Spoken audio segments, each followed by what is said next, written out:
Ronen and Orna Neutra. They're the parents of Omer Neutra. The 21-year-old was a native of Long Island, New York, and an IDF soldier who was murdered by Hamas. Just days ago, a park in Nassau County, New York, was dedicated to honor Omer. As your family continues facing this horrific ordeal, how confident are you that today's talks will lead to a breakthrough? Ronen, I'll give that one to you first. Well, it's been almost 2 years of an emotional roller coaster with a lot of up and downs.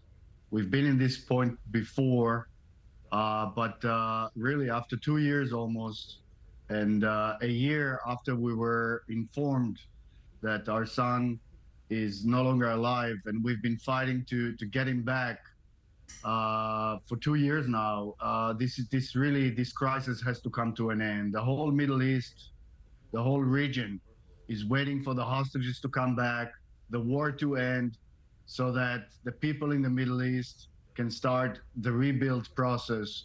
Both Israelis and Palestinians deserve to get to a much better place. Yeah, I'm so sorry for your loss. And as our Robert Sherman was reporting, there has been a lot of condemnation from the families of the hostages, both dead and alive, toward Prime Minister Benjamin Netanyahu.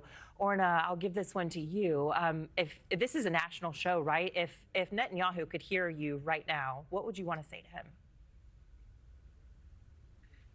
I'd say that, the families have been in so much pain, and the hostages, have been going through hell for such a long time, that it's way past time to bring them back, to allow some stability in the region and some rehabilitation, to bring our son, who fought for the IDF, as you mentioned.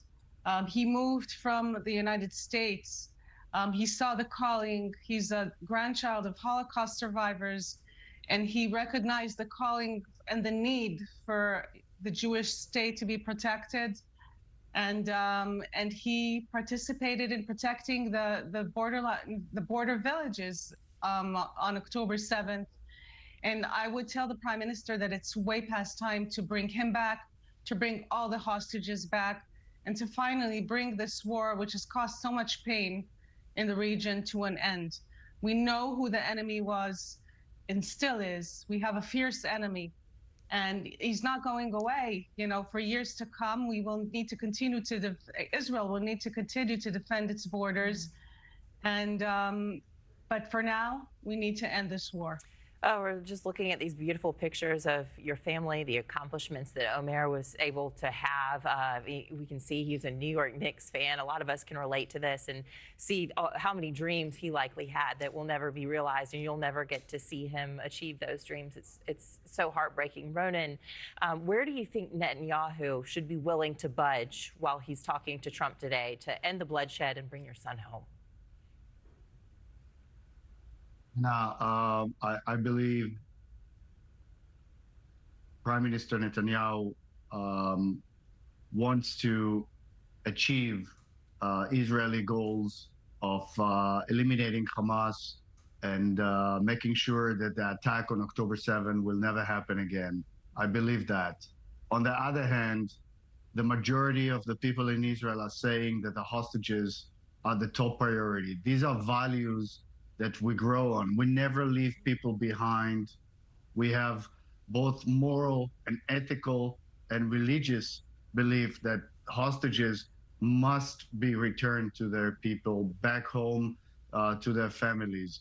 20 lives are at stake, and they're hanging on in the tunnels of Gaza in the worst ever conditions.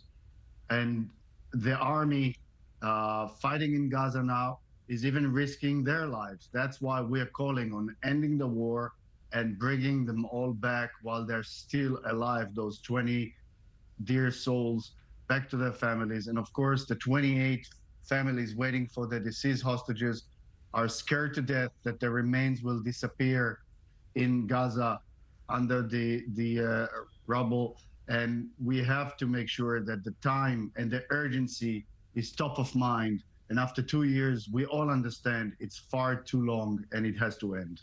Thank you for watching. Subscribe below and download our NewsNation app right now on your phone, and you will get fact-based, unbiased news for all Americans.